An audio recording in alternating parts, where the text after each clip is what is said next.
Good evening, ladies and gentlemen, and welcome inside the locker room here on Facebook Live and across all other Hofstra sports networks. My name is Max Sacco, and making his hosting debut, my good friend, Jack McCarthy. Jack, welcome to the big leagues, and I hope you're excited for your debut. I guess I am. I can't be not excited when I have you as my co-host. No, we've definitely seen a lot in our short time together, but a lot to cover tonight. Welcome to the men's lacrosse state of the program here. We're going to be going over all things men's lacrosse, even in their short season. We have a lot to cover. We'll be recapping last season, looking forward to the season ahead. Jack has an interview with their star goalie, Bobby Casey, as well, to kind of pick his brain at what he saw in the net last season and what to expect from him heading ahead to his redshirt senior season. And we also have a Twitter poll up as well where you can vote for the Hofstra Men's Lacrosse MVP of the season. Jack, who is on the ballot? Well, we got Ryan Tierney, Justin Sykes, Bobby Casey, who we are interviewing, like you just said, and Sam Lutfi. So loaded ballot here. Jack, gotta know who's your early favorite. Who are you sending your vote to? I understand it's an election year, and you know there is that rule. You don't have to share your vote, but if you're open to share with the public, what were you looking at? I like Sam Lutfi kind of as the underdog there because of those other three names, he's not the one that's really standing out to you, but he played a really solid year kind of as the underdog in this vote. Now, you like the underdog. I like the third-party candidate, Bobby Casey. I think Casey had a great year. I think you can't have a great team without a good goalie. I hope it's Casey. I have my fingers crossed for Casey. We'll just have to see what happens, Jack. I guess we will.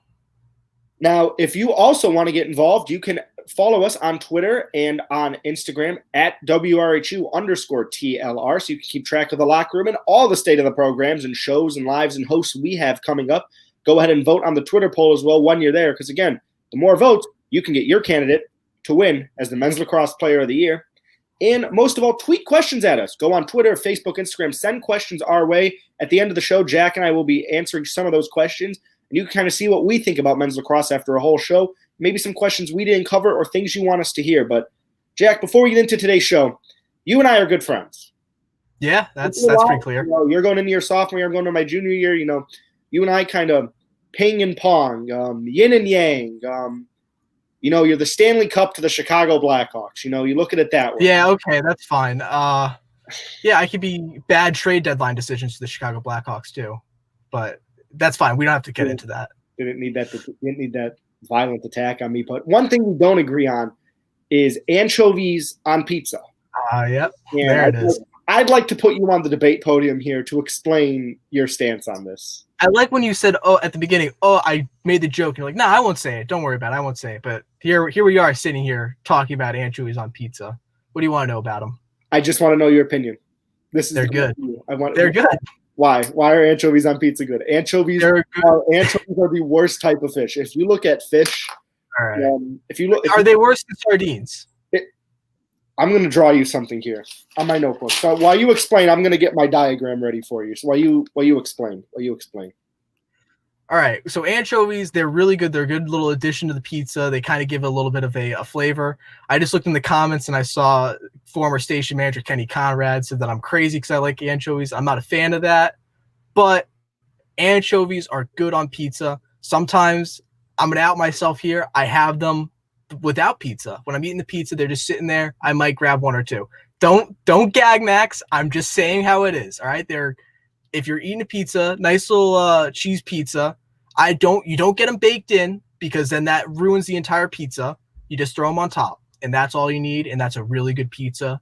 And it's not just boring cheese. There's a little bit of kick to it. You done writing there yet? I am. So I've outlined what the best fish are just to prove to you how bad your fish is. So I have it right here. You can't see. So put it in the camera. There you go. I did. Doesn't show up that well. You're a TV guy. White and black writing won't show up that well on a TV screen. That's my bad. That's fine. Yep. I should have had a marker with me. Yep. But S tier fish, mahi. Okay. Mahi. A tier fish, tuna. Okay. B tier fish, a little controversial. I'm gonna go carp or bass. Okay. That's fine. C tier, like a cod, a little bit of a fatty fish, and that doesn't really go that well. Okay. I think there's a D tier. There's no fish that really goes into a D tier. And then I'm going to take a guess. An F tier is. Well, no, actually, the double F tier Oh, my That where you bad. find anchovies, and I put sardines Okay. in the fifth tier because anchovies, Wow. Jack. There's a reason they are sold in a little tin can, and that little kid. Sardines are sold in the tin can too. No, they're not. Did you say swordfish? They are. I said Swordfish. sardines. Oh, I thought we were talking about sardines. That's my bad. You didn't even put salmon on the list too. It's invalidated. Salmon is a B tier fish. End of story. End of All story. right. Well, I'm gonna try and save myself a little bit of humiliation so I can save face next time I go on, if I ever go on again after this. But I think we're gonna throw it to the interview with Bobby Casey.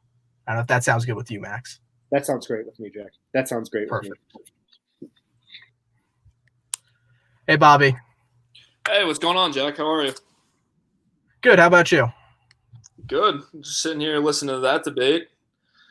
That's fair. Do you side with me on the anchovies or not? I'm expecting not. Definitely not. I'm sorry. All right, that's fine. No, that's fine. So I want to get off this anchovy debate. So obviously, the season got canceled after 7 games. Where were you, and what was that first reaction once you saw that the season was canceled? So the Monday before we played St. John's on a Tuesday, we found out that the Ivy League was canceled, and Coach Tierney gave us the message at the end of practice, and we kind of all got the vibe that the next day was going to be our last game. I think that is why we played extremely well that day. I think that was probably one of our best games of the year. I think we executed the game plan extremely well, put together by Coach McCarthy and Coach Gorman on both sides of the field. So on the way home from that St. John's game, I distinctly remember looking at Michael Altman next to me on the bus, and I was like, I think that's it. But I was happy we were able to end it with the W to look at the positive side.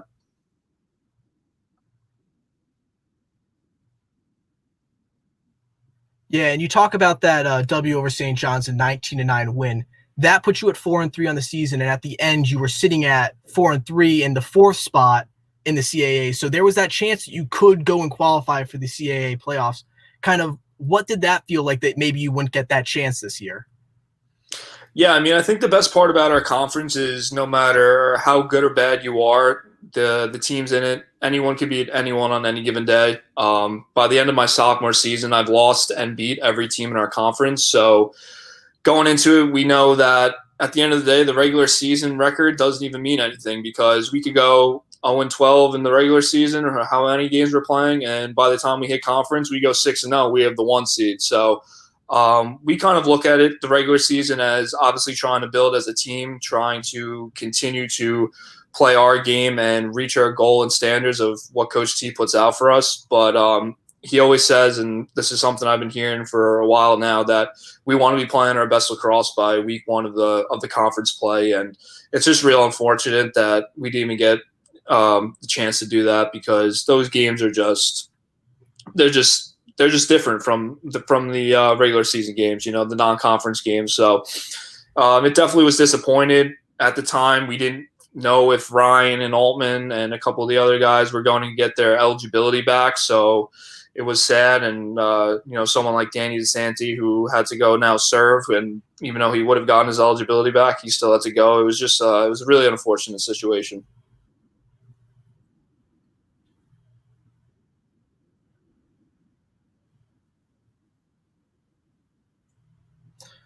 Yeah, and you talk about these non-conference games. So that winning.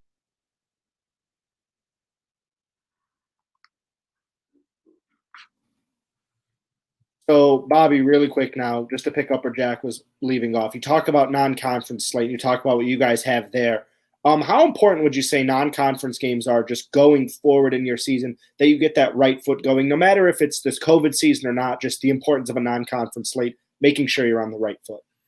Yeah, I mean, obviously we're treating it like we treat every game the same way, but it's kind of one of those things where you prepare the same way throughout the week, and then by the time you hit conference play, we look back on it and say, okay, this is what we've done. This is what we could get better on. This is what we've been successful with.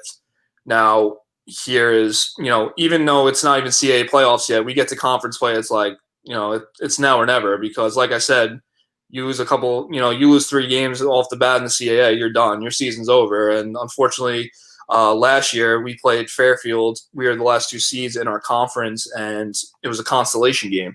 We lost to Drexel. We found out that if we beat the winner of us and Drexel, we're going to the playoffs. And unfortunately, we lost at home by 1, and we had to play a consolation game. And we felt like clowns. We felt ridiculous. Really, it was embarrassing. And my best friend from Wantagh is Fairfield's best player, Dylan Beckwith. And I remember talking to him throughout the week, it's just real unfortunate that we're both in this situation where our parents are now coming to our games and we're still preparing, because I'm a type of guy where I was telling the guys, before the game, we're here in Fairfield. We might as well just win. We're here, do your job, and on the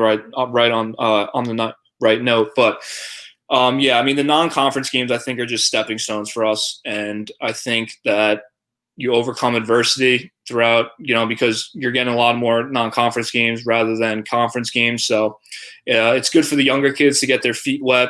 It's good for a lot of kids that haven't played yet to get experience, but we want to be playing our best lacrosse by the conference games, and I think that's something that Coach Tierney implements pretty well. And again, if you're just tuning in, ladies and gentlemen, we're sitting down with Hofstra starting goalie Bobby Casey.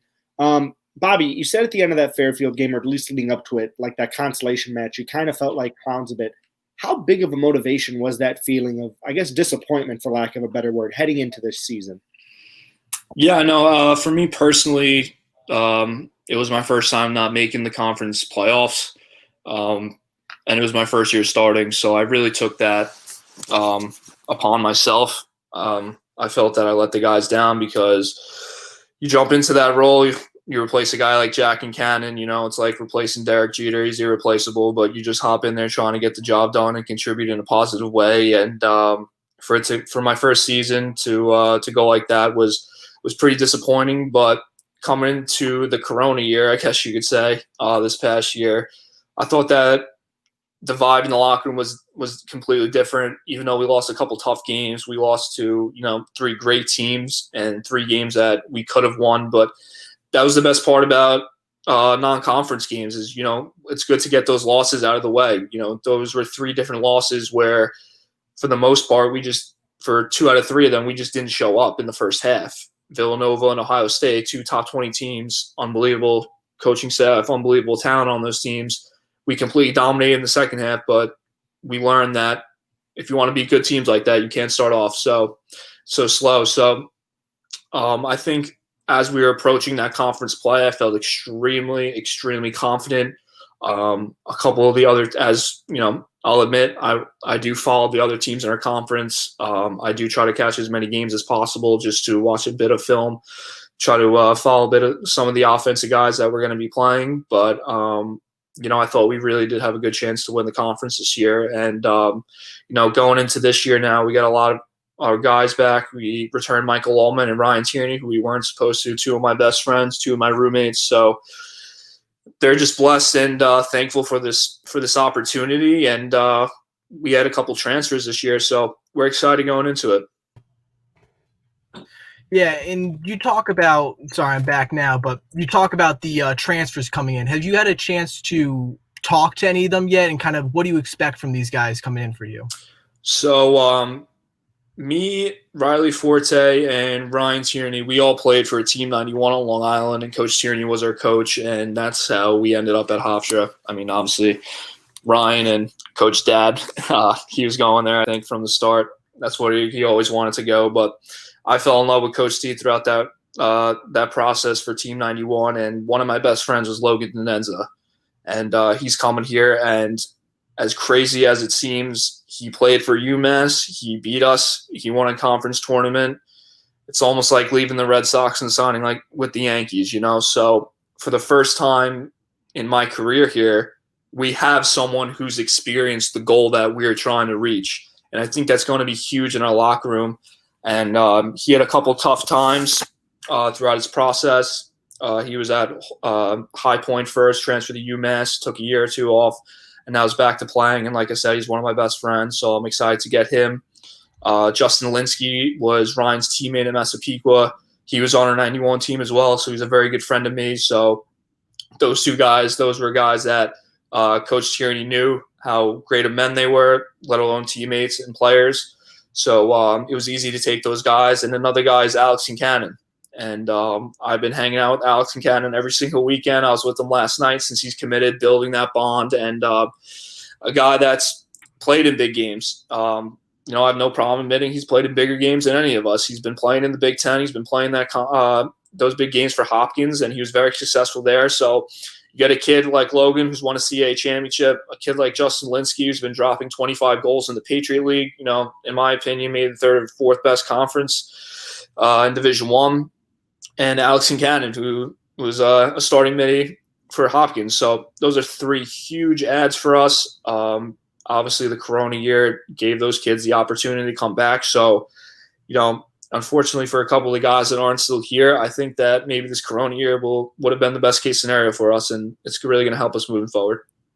All right, and I think that'll do it for us today. And thank you for coming on. Thank you for dealing with the technical difficulties. But we look forward to seeing you on this field next spring. Yes, guys. Thanks for having me. I appreciate it. Once again, that was Bobby, Casey, Jack. Your thoughts on just what he had to say about the season going forward. I mean, I think he's got a good point there with the transfers that, they're bringing experiences they haven't had with someone who's had a championship team, someone who's played in a bigger conference like the Big Ten. I think these are things that can push us over the edge. Yeah, and another thing that you didn't really touch on with the transfers coming in is they all really know each other very well. They all played with each other before they got to college. Alex Cannon and Bobby Casey, like you said, they've been hanging out every weekend, and that's really important to build that team chemistry when you really can't get on the practice field with each other and show out, know what you guys have game-wise, but you get that chemistry, that'll come as second nature. No, I think that's what you need to do. You need to make sure to know your guys. I mean, we have both followed professional sports very close. You can look at a team and know when there's no chemistry or the locker room isn't there, but I think with this Hofstra Lacrosse team, I think Casey said it great. This season, it was a whole new attitude. This team had their mindset in the right place. This team was ready to go, and it's a shame we couldn't see the rest of that season because I think this would have been something special in Hempstead. Yeah, I mean, we want to talk about kind of last season, how it went. They finished 4-3. They had some tougher losses. They played some good competition, like that Villanova game that they lost. It was 8-10. It was pretty much back and forth the entire game. It was the first game that they were missing Dylan McIntosh, as he had that knee injury that needed surgery.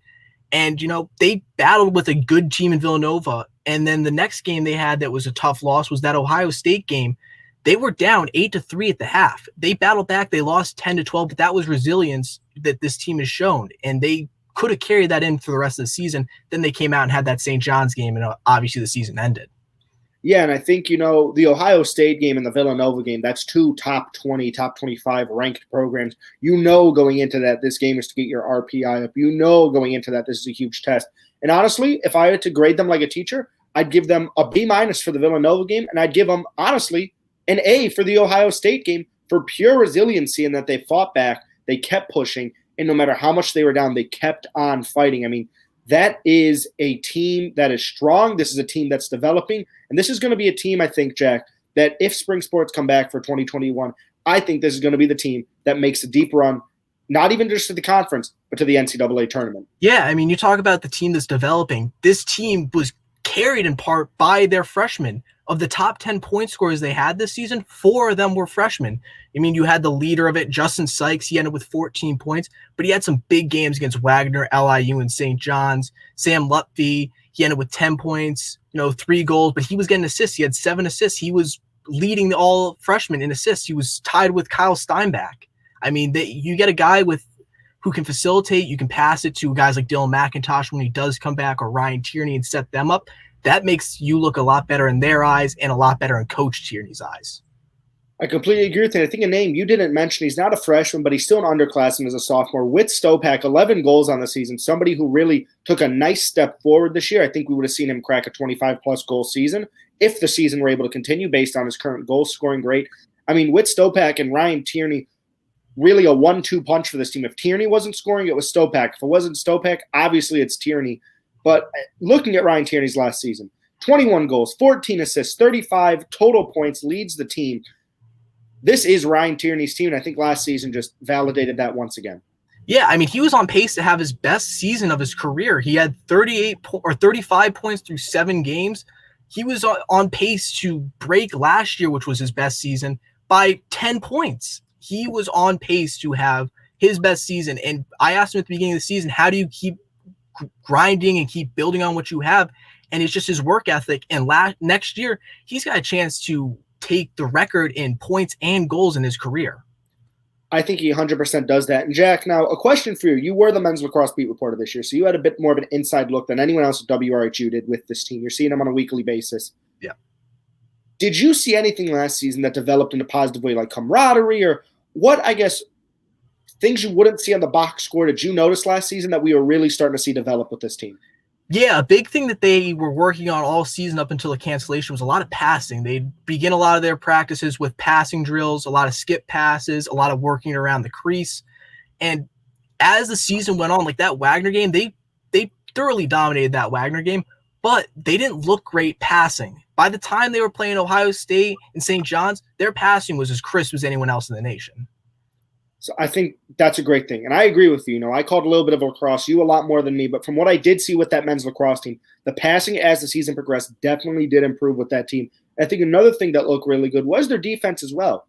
You know, you look at some of these games, 14-6 versus LIU, 12-9 versus Michigan, that 8-10 loss. You're limiting a top 25 team to 10 goals or less in lacrosse, which is one of the more higher scoring sports, unlike a basketball where it's scoring goals, but one of the more higher scoring sports in that regard.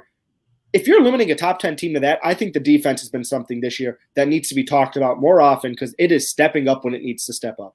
And on top of the defense stepping up in the defensive zone, they were stepping up in the offensive zone too. Michael Altman had 3 straight games where he scored a goal. He just came up. They were able to find him out the back, and he got these long shots that were going in. The Michigan game, he scored, I think, the goal that put him in the lead in the second half or the second quarter.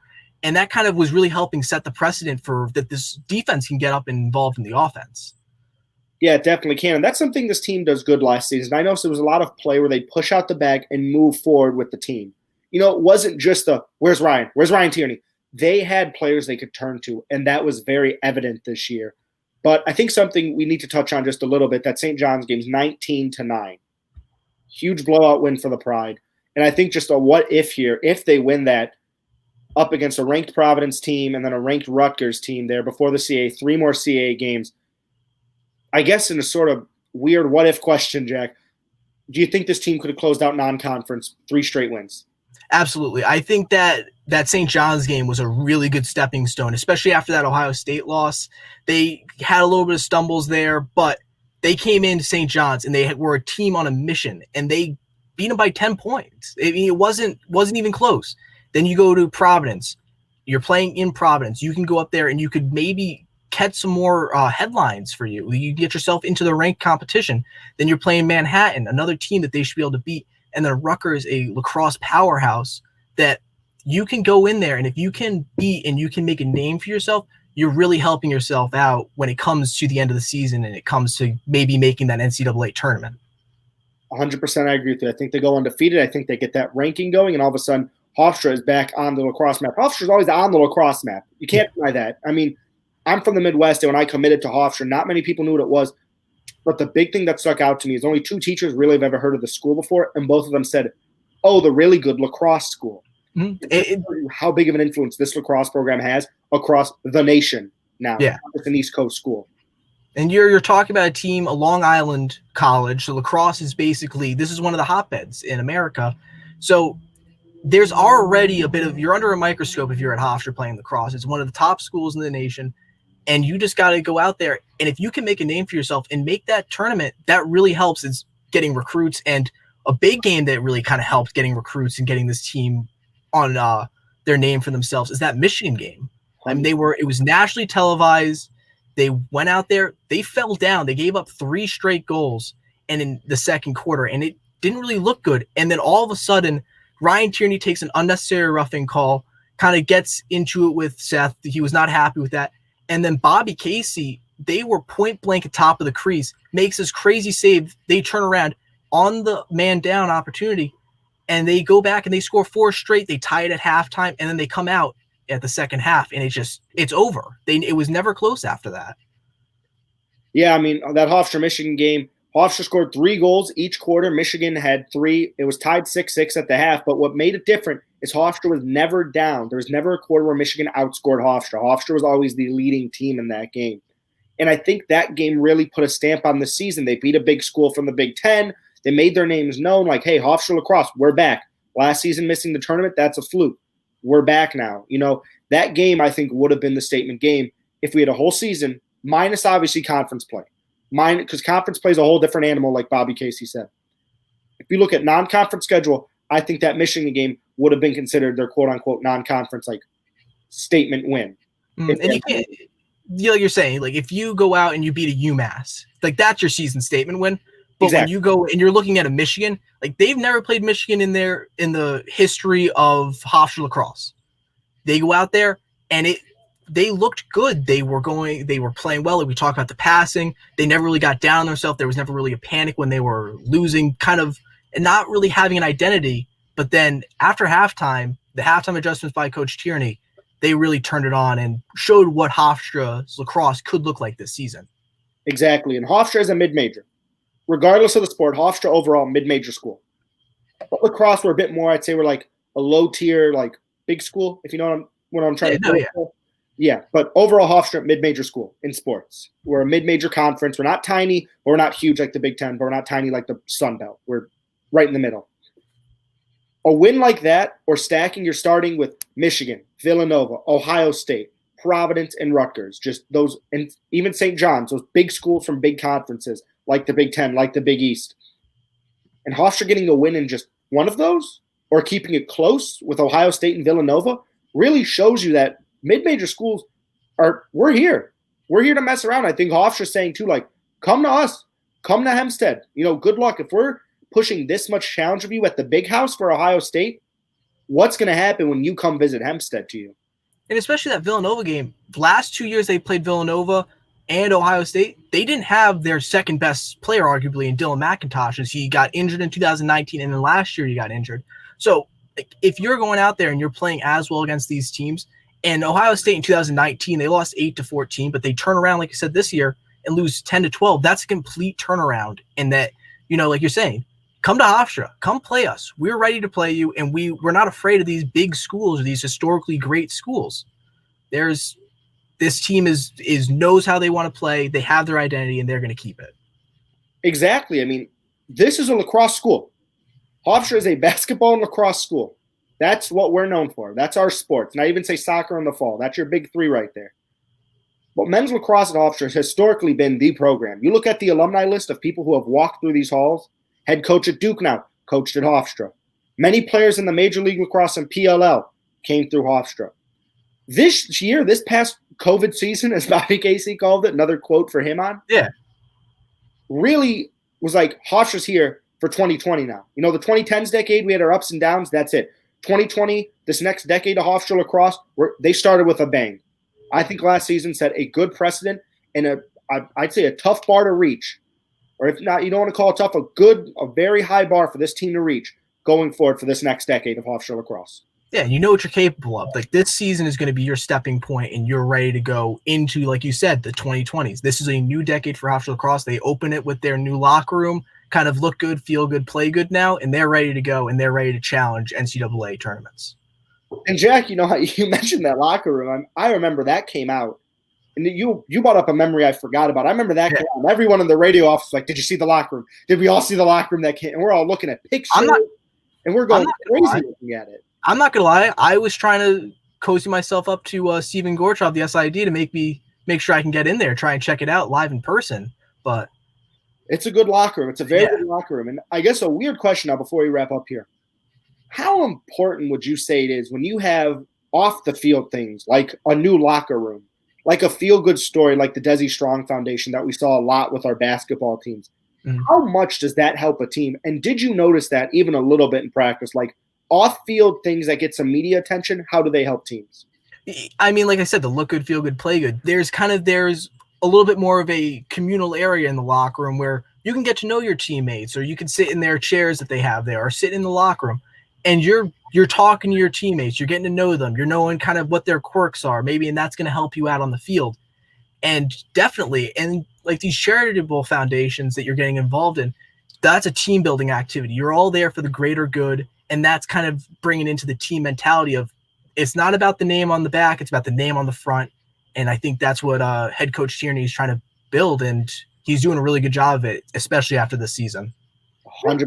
I 100% agree with you, Jack, on all of that. He's doing a good job. And again, they are set now for this next decade of great Hofstra lacrosse. All right, well, we're talking about Hofstra. They're in the CAA. Let's take it around to the CAA with our BTP reporter, Josh Linsenberg. How you doing tonight, Josh? Hey, guys. How you doing? Doing well. I'm all right. We're here. So let's dive right into it here, guys. So we're going to start here with Fairfield. Senior Dylan Beckwith from Fairfield has yet to say if he'll be returning for Fairfield for an extra season. He led the CAA in goals per game, averaging 3 goals a game with a 2020 season total of 25 goals. If Beckwith decides to not return, who will have to step up for Fairfield and lead the way? That's a bit of a tough question there. So I'm going to talk to the reporter. I mean, so the person who I'm looking a lot right now is Brian Rita. He's a sophomore. This year, he had some really good games. He played really well against Georgetown. He had 2 goals in that game. LIU, he had 3 assists, and he was the second most point getter on Fairfield. So if Rita doesn't come back, or if Beckwith doesn't come back, then Rita's going to have to be the guy who's stepping up as the younger guy to really show what these younger guys are capable of and as the future of Fairfield. Yeah, so in my pick, to be honest, is if Beckwith decides not to return, Taylor Stroh, who was a junior this year, he'll be a senior this upcoming season. People forget, but he was a big part of the offensive success that the Pride had to go against last season. He was runner-up in points per game in the CAA this year with an average of 3.43 per game, bringing his season total to 24. So definitely we've got to keep an eye on Taylor Stroh because I think he'll be a huge part for Fairfield if Dylan Beckwith doesn't return. But shifting over to Delaware here, moving on to the Blue Hens, Delaware senior goalkeeper Matt DeLuca was chosen with the first pick of the second round in the 2020 PLL college draft last month. Across 4 years, Matt DeLuca played in 48 games, racking up over 2,809 minutes in goal for the Blue Hens. Delaware, no doubt, has a big gap to fill in at goalie with DeLuca's departure. So who will have to step up for the Blue Hens in net this year? Frankly, if you ask me, I think we need to see who this new recruit's going to be for them. You know, Matt Killercree, only 4 games under his belt last season, 18 minutes on the field overall. So really only coming in a blowout or if they want to get a substitution in. I need to see who this new goalie is going to be. I think Delaware is going to take a huge drop. I think we're going to see Delaware fall to the 5, maybe even the 6 seed after this season. But Delaware is going to need to get a new goalie. I can't see Killercree doing a good job with this team. I think we're just going to have to see what the recruits have to bring to Delaware if we're going to see a new goalie come into this team and get this Delaware team back on track to really a top 3, not even just top 4, top 3 team. I need to see recruits. Yeah, no doubt that Matt Kilkerry, no doubt he'll have to step up. In the end, though, it's really going to come down to goaltending, guys, with any team, really. So it's going to come down to goaltending no matter what for the Blue Hens to qualify for the playoffs here. And so you mentioned they're going to shift down in the rankings probably for the playoffs. Do you still see them having a shot at winning the CAA championship? No, not until the new goalie comes in. Yeah, it's going to be a goalie battle in training camp next year. And whoever comes out on top, like, good for them, but you still got to show it on the field in game action. So let's shift over to Townsend then. Senior midfielder and attacker Brody McLean has yet to comment if he'll be returning for the spring 2021 semester. McLean was Townsend's top goal scorer, scoring 12 goals for the Tigers. It's no secret that McLean played a big leadership role on this roster. So if McLean returns, what will the 3 keys to success be for him to lead the Tigers? Yeah, I mean, basically, shortened season, he only had 12 points last year, so got to get on the score sheet more. If you're leading your team at 12 points, they had a little bit more of a balanced attack, but you got to be setting that example of, hey, I'm here, try and get the ball to me, I'll get the ball to you so we can get some points. But I mean, Townsend's had some problems getting the ball in the back of the net. So that's the big thing that they got to make sure they get. You look at this Towson team, 0-6, really the doormat for the CAA. I think this year, if we even had conference play, I could see them going 1-5, maybe 2-4 on a good rainy day, stealing a win against one of these higher teams. If you're Towson, I think you need to just do a complete overhaul. I think you need to repaint the room, break everything down, need to look at this team from square one again, redevelop the offense, defense, special teams, everything. The key for this team, clean slate. Get the whiteboard cleaner, make that whiteboard nice and shiny again. Clean slate for this team. I think they need to redevelop everything if they want to have a chance because they're relying too heavily on McLean. And if he leaves, this team might honestly go all defeated in conference. Well, you're speaking of rebuilding here. Let's talk about someone who's already been very impressive in his freshman year, James Avanzado. That's a name you got to keep an eye on, guys. In all of his 6 games in his first season with the Black and Gold, he made 5 starts at both attack and midfield. Finished tied for second on the team with 9 points on 6 goals and 3 assists. Ranked third on the team in total goals. Scored multiple points in 4 straight games, including career best with 2 goals against Cornell and Loyola. Scored the extra man against Loyola. Put 15 of his 25 shots on goal. You got to say more, gentlemen. This guy obviously has a bright future in the CAA, right? He has a bright future, but not as bright as some of these other players. I mean, let's look at Hofstra themselves. Justin Sykes, Whit Stopak, 2 guys who in their freshman sophomore seasons, 20 goals combined, 30 points combined. This guy's going to have a bright future, but not as bright as I think other players. I think the best comparison we have here, I mean, all 3 of us are hockey fans, is going to just be like a second or third liner. You know, we'll see him get some action from time to time. I think his cap is going to maybe be 15, 20 goals a year on a team like Taos. And again, this isn't a team he's built to perform on. If you put him on somewhere like UMass, you'd see a lot more production out of him. I think he'll become the center point of the offense. I think we'll see great development from him. But I don't think he'll become a perennial threat like Ryan Tierney. I think he'll just be somebody who look at the card and go, watch out for him, but never bigger than that. Yeah, like Max is saying, you throw your best defenseman on him, but that's about it. You're not going to see this guy lighting the lamp every game, or he's not going to have these crazy goal-scoring numbers like Ryan Tierney or someone else in a Ryan Tierney-esque position would. Max, I completely agree with you. Like second, third line guy, you'll see him. He'll be topping the charts maybe, but you're not going to see him on all CAA teams or anything like that. He will be there, but you don't see him as with those season-ending accolades. Oh, hey, Jack, slow down. Listen, I think he'll make an all CAA team. I think he will crack it. I think he'll make a third or second team. He might even crack an all offensive team, but you won't see that name in the first team or player of the year conversation. I'll give him that. I still think he will crack an all CAA team, just not the, I guess, top of the mountain one, as we'd call it, where we'd see Ryan Tierney. He's only a sophomore, lots of development left for that guy. But let's move on finally to my home state, UMass Amherst. The Denver Outlaws selected University of Massachusetts men's lacrosse senior midfielder Jeff Traynor in the 6th round of the 2020 Major League Lacrosse Draft with the 35th overall pick. Guys, this is going to be a big loss for UMass. Traynor was the captain for the Minutemen in the 2020 season.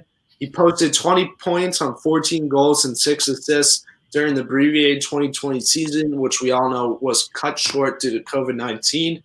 With Traynor gone, who do you expect to be the new captain of the Minutemen? That's a tough question, Josh. But if I had to throw somebody out there, if I had to even give you a guess, probably Gabriel Prachik would be my first guess. I mean, 15 goals, 4 assists. They're one of their higher point scores. If I had to throw a guess, I mean, that's a tough question, Josh. To lose a captain like him is very tough for the UMass team. But UMass is a team that's built where they can next man up. They're the Minutemen. We all studied history. Minutemen, baby. Minutemen were ready to go at any moment. They were ready on a minute's notice. I'm a history minor. You guys have some history background. Ready on a minute's notice. This team is ready on a minute's notice to get their next captain in line. So I'm going Prachik. Good offensive player, can also work a little bit in the midfield as well. So I think he's the next man to down the sea of the Minutemen. If you live in New England, you know who the Minutemen are. Yeah. I mean, the big guy who I'm looking at is Chris Conley. He's a junior. He led their team in points last year at 24 points or 23 points. I mean, like Max was saying, next man up for this team, but I think that Conley can take the mantle as he really already showed that he could do it this year in a shortened season. Yeah, I definitely agree with you, Jack. You stole my pick there. You know, he was also a member of the 2020 preseason All-CAA team. He was also ranked tied for 5th in the CAA and tied for 29th in the NCAA with 2 assists per game. I'm sure this is another name the Pride will definitely have to keep an eye on, but Conley checks all the boxes for me to be the next captain of the Minutemen. Fair enough. Yep. So that's going to wrap things up for Beyond the Pride for today. Thanks for having me on, guys, and back to you, Max and Jack. No problem. Thanks, Josh. Thank you very much, Josh. Now, Jack, we talked about 2020 a lot. Now, obviously, the years keep coming. We're in August. We have 15 days until school. My counter is going. 15 days until that first day of class. I can't wait to see you. Can't wait to see you as well. Let's take a look now at 2021, this next season. For the Hofstra Pride Lacrosse, not much is known. And I think this is truly the first time sports commentators like us can sit down and truly go, well, we don't know. We don't know if we're going to see the field in 2021. We don't know what the COVID situation is going to look like. This evolves every day. We just hope that people stay safe and are getting better. But for sake of talk here, let's say 2021 is happening. We're going to see a lacrosse field. If you're looking at a non-conference schedule, who would be kind of the two opponents you would want Hofstra to face? Well, a big thing that they've always been doing, they've been playing a lot of Villanova and Ohio State, like we've been saying. Schedule those two. After how you played them this year, who knows what happens? You might be able to sneak a win against one or two of those teams, and you're off and running. I mean, the Michigan game, you could try and reschedule in Michigan, or you could try and find another target in the Big Ten. I mean, it's wide open at this point. I agree with you. I think I'd just keep your normal targets. Honestly, I would advance a bit to see if there's some other A-10 opponents you could face. I think you make a call to Army. I think you make a call to some of these other ranked teams. Get a matchup against Johns Hopkins. Bigger names you can play, and I think those are teams we want to see come back to Hempstead. Hofstra's beaten them at Hempstead before. There's the famous win against North Carolina. Call them back. Let's see the ACC and a bit more of the A-10. I think that would be beneficial for them in 2021. Yeah, I mean, you bring up Army. That would be – Army's been playing a lot of CAA opponents, so – if you want to try and play Hofstra, who's kind of showing themselves that they can be a bit of a sneaky powerhouse, Army wants to play a lot of CAA opponents, come down to Hofstra, or we'll come up to West Point. I'd love to go see a game in West Point. I've been to West Point for some wrestling matches. Beautiful campus. I used to work up there. I'm happy to go back up there. I think got to see Hofstra versus Army then for 2021 if it happens. But now, Jack, you talk about recruits as something you've been following very closely for this team, some new recruits coming in. What are you seeing on the recruiting front that the Hofstra Pride are looking to advance on for 2021? Yeah, so two of the recruits that I'm really excited about are Anthony Masters and John O'Rourke, who are coming in. They're both assessed as these strong physical defensemen. They're not afraid to clear out the front of the net, so that's going to be big for a guy like Bobby Casey. But they can get their sticks in and break up passes. They're good at ground balls. But the big thing is that physical presence on the defense. I think that's something you need. You know, Bobby Casey's a great goalie. We saw it this year. He really took a step forward as a goalie. But if you can give him those physical defender pieces, I think that could really help out Casey and really elevate this Pride team to even a higher high that they can reach for this upcoming year. Yeah, I mean, the focus for the recruiting class, it seems like a lot of defense and long pulls. They got some midfield guys. They got Anthony DiMatteo, who's a Long Island boy. And before he even stepped into a high school game, he was being described as one of the best Fogo players in Long Island, or on Long Island. I'm sorry about that. I don't want to offend you guys. But, I mean, for a guy like Brian Herbert, who has been very solid in the Fogo position, to get some competition with him, that's going to be helping elevate him. And sometimes Brian Herbert would get cold at the Fogo position. Just throw in DiMatteo, and hopefully you can just start winning some possessions back. And, Jack, for listeners that don't know, you obviously have a lacrosse background yourself. You did play for a couple years in Connecticut.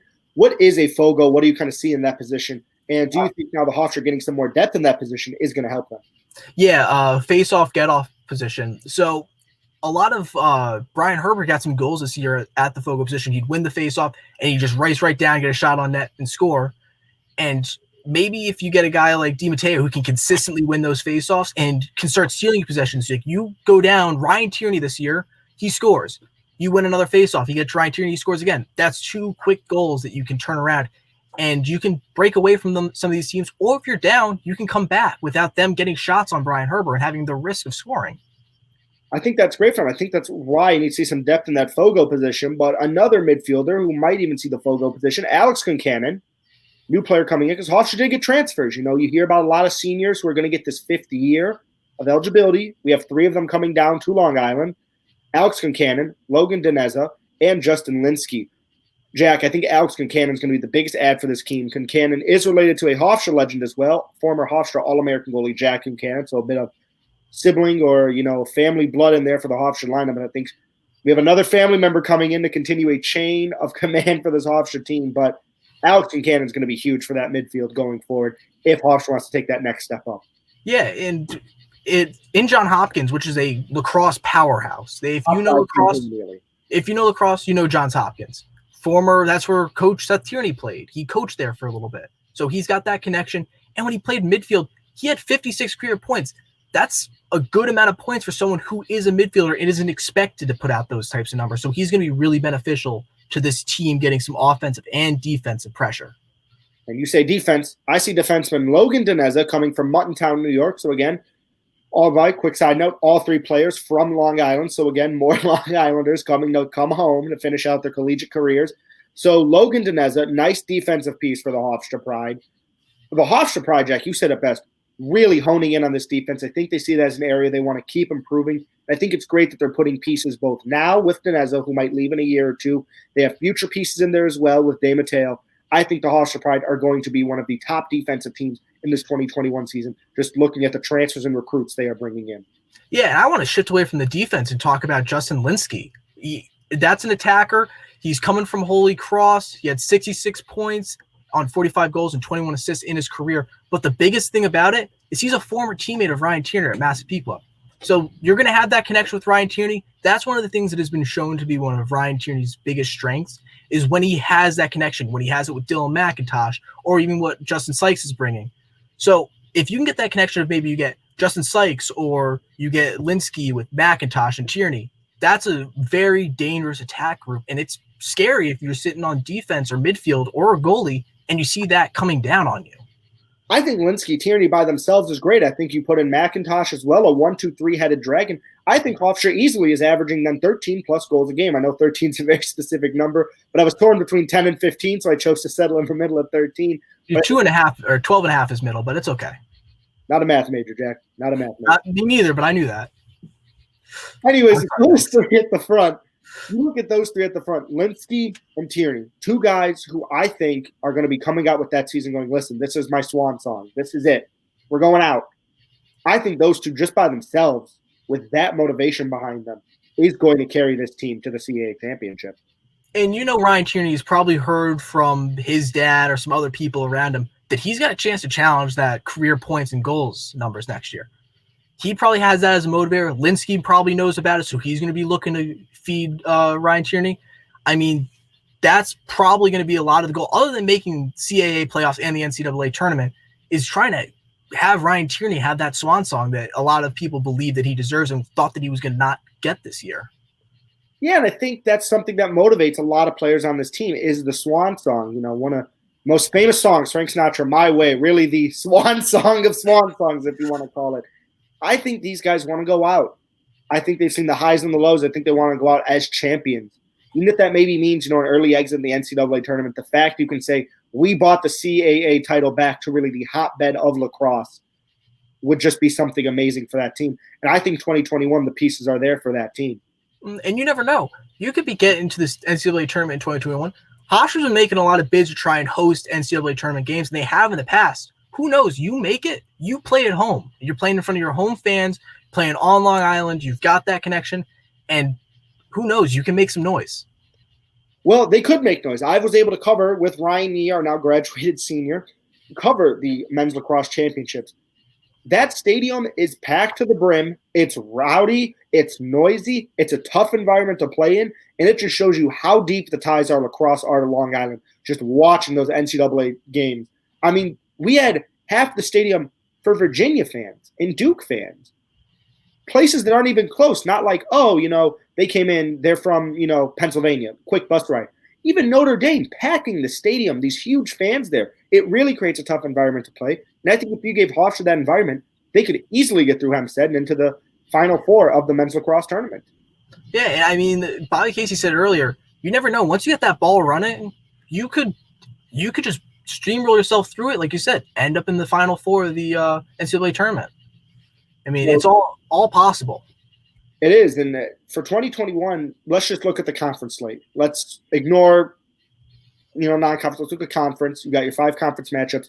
Prediction on the record with the team they have right now, barring anything crazy or, you know, we still don't know some players. But let's just say the world is Tierney returns. The seniors leave on their other teams, but they still get the recruits and transfers they need.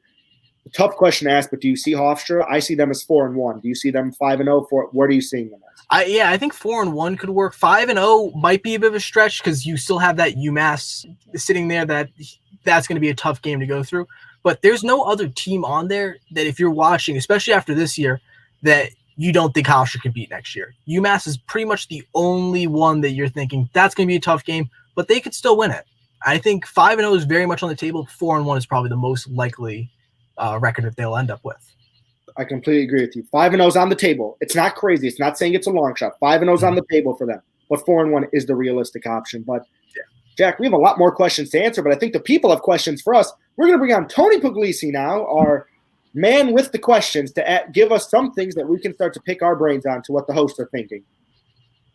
Yeah, that's right, boys. Got all the questions right in front of me here. Got a couple juicy ones, actually. So let's see here. We'll start out pretty pardon me, wow. Pretty basic, pretty generic. I'll start with Jack. You know what? I'll throw you the first question. I know you're the newbie. I know you're the new fish in the pond. I'll give you this question. So, on the whole, can you see Hofstra as the CAA team to beat halfway through next season, as the team to beat, top of the food chain? Yeah, I mean, it all depends on how non-conference play goes, and it's all contingent on what these seniors who are kind of still up in the air with. But if they kind of carry the momentum that they had going into the cancellation into next year, they could be that CAA team to beat. I think they're 100% the team to beat. I think they have the most complete team of any other team in the CAA, looking at their transfers, freshmen, players returning. Again, same as Jack, all depends on some other answers from around the league. But I think right now the teams to beat are Hofstra and UMass, and I think by halfway through next season, it's going to be very evident the Pride are going to be ahead of the Minutemen as the team to beat. All right. And Max, funny you mentioned transfers because our next question, I'll address this one to you. Which transfer do you think makes the biggest splash the next time we see Hofstra Men's Lacrosse? If you had to pick one. Justin Linsky. The Ryan Tierney connection is just pivotal. I think it's going to make a great front three for them. And I think that team can continue to build with Linsky at the front. And I think really the equivalent is Raymond Bork signing for the Avalanche in hockey. You know, you put that veteran presence there, you give him the team around him, and you're finally going to get that championship. Bork got it with the Avalanche in 01 and the Stanley Cup. He had the team around him. Linsky is going to get the team around him now, and I think he's going to be the player to watch out for and be the transfer that everyone goes, that guy knew what he was doing the minute he stepped in here. Yeah, I mean, I want to say Linsky too, but just to not sound redundant, I think Buchanan could be really good at that midfield position. There's some young midfielders on this team. He could be a mentor to them. And like we said earlier, he has that offensive instinct as well as a defensive, but you can get him on that offensive side with Tierney, with McIntosh, and with Linsky, and they can make some magic. All right, I like it. So next question, I'll throw it back to you, Jack. Going back to existing players on the Hofstra roster last year, who do you think from last year should be getting more playing time this year? I'm going to go with the freshman, Justin Sykes. He played in all 7 games, but he was only a starter in 3. And in those games that he started, he had some really good games, and he's shown, even in the games that he hasn't started, that he is a starting quality player. It's going to be tough. There's, with Linsky now, McIntosh and Tierney kind of holding those spots, but I think he could sneak in there for a few more starting opportunities. I got to go with Sykes, too. I mean, he was the 3rd highest goal scorer on the team with 9 goals. 3rd in assists with 5, Again, he's not going to see that playing time as much, He's going to get bumped down a bit in the depth chart most likely, but we're going to see him more. I think we need to see him more, even if that means he doesn't start, but he gets maybe 20, 30 minutes of playing time coming off as a sub right away. I think that would work, but I think we need to see a bit more of him this year if we want to see some super strides. Because again, after this year, Tierney, that's it. This is the swan song year. He needs to be ready to step into those shoes. So I think this year would be great to get him more playing time to be ready to step into the big shoes. All right. Sounds good. Now, gentlemen, we have an over-under question, as a matter of fact. Don't know how y'all feel about this one, but we'll see. Max, throw it back to you. Alternator right here. Over-under, Hofstra has 3 players make the All-CAA team. All-CAA, does it matter? Quick side question. Does it matter if it's 1st, 2nd, or 3rd? Like, does it matter if we're talking just the overall, this is the 11 who make the All-CAA? They did not indicate just make an All-CAA team. If it's make an all-CAA team, I'm taking the over. I'll even hammer it at, I think, 6 of them could make an all-CAA team on any level. If it's just make the top team, I'm going to take the nose. I'm going to take it at 3 on the nose right there. If it's make just the top dog team, if it's overall, I'm going to go over for sure. Yeah, life's too short to bet the under, so I'm going to take the over on there that. There we go. Yeah, I mean, obviously you're going to have Tierney there. If you can get a full season out of McIntosh, he can make that make a stride up there. You don't know what Linsky does, so he could be up there. You don't know what Concannon does. I mean, but they look like they could be having max at 6 or hopefully even more. What number, Jack? What number? I'll throw out a 7 just to one up you. All right, so it's like the Price is Right when somebody bets a yeah. All right. Life's too short to bet the under. I like that, Jack. Yeah. And you know what? Since I liked it so much, I'll pose the next question to you. Let's see. This is a good one, actually. 3 for 4 in home games was the Hofstra Men's Lacrosse team. How quintessential is that home field advantage going to be next season, especially when it comes to conference play? Because as we know, we didn't see any conference matchups with Hofstra this year. Yeah, I mean, like we talked about earlier with the playing the NCAA tournament there, it gets a little bit of a raucous environment. Even non-NCAA tournament games and these non-conference games, like that Michigan game was pretty heavily packed there with a lot of Hofstra fans, a lot of Michigan fans. It was a raucous environment. So especially on Long Island with lacrosse, home field advantage matters. It's the hotbed of lacrosse. Yeah. Long Island is known for lacrosse. Long Island and the East Coast in Canada are your lacrosse hotbed. You come to Hofstra, you're playing in a lacrosse hotbed. You're not playing in a cornfield in Ohio or in the middle of Indiana. You're coming to Long Island. Long Island's the Hofstra hotbed. It's going to be the home field advantage for Hofstra just because of the roots of lacrosse. All right, good stuff, boys. That's all the questions I've got for you this evening. Thanks to y'all who submitted questions, and thank you, gentlemen, for answering them. Good stuff. Thanks for having me on. Thank you, Tony. Thank you for coming on. And Jack, I think the moment you and I are waiting for, it's time to reveal the winner of the MVP of Hofstra Men's Lacrosse from last season. Jack, do you want to reveal your vote now? Who you put your vote to before I reveal the winner? I mean, I said at the beginning, I like Sam Lutfi as my sleeper. I picked him, but we don't know who won yet. We don't know either. I chose Bobby Casey. That's who my vote was on. Jack, drum roll, please. Ryan Tierney. What a surprise. Ryan Tierney wins with 54.8% of the vote. Second place, Justin Sykes. Third place, Bobby Casey. And fourth place, Sam Lutfi. Jack, no surprise, I think, with the Tierney. No, I mean, you throw Tierney on that list, it's going to be tough to beat him with just you have that name. I liked Lutfi. I don't think a lot of other people knew how much of an underdog he was and want the underdog story, but, I mean, Ryan Tierney is always the safe bet for it.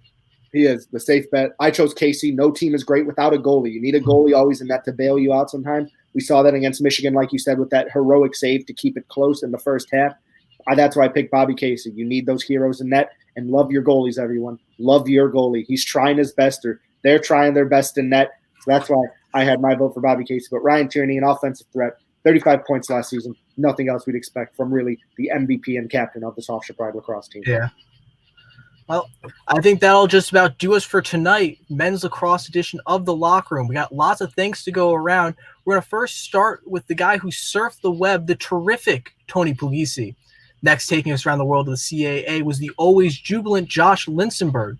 We're going to kick it over to our engineer for the evening. We had the exciting Eliza Kravitz, who pushed all the right buttons and made sure that we looked and sounded our best. For my co-host, the marvelous Max Sacco. Yeah, I'm Jack McCarthy. And make sure you tune in next week for the women's lacrosse edition of the Locker Room. And Hofstra Pride Nation, stay stylish.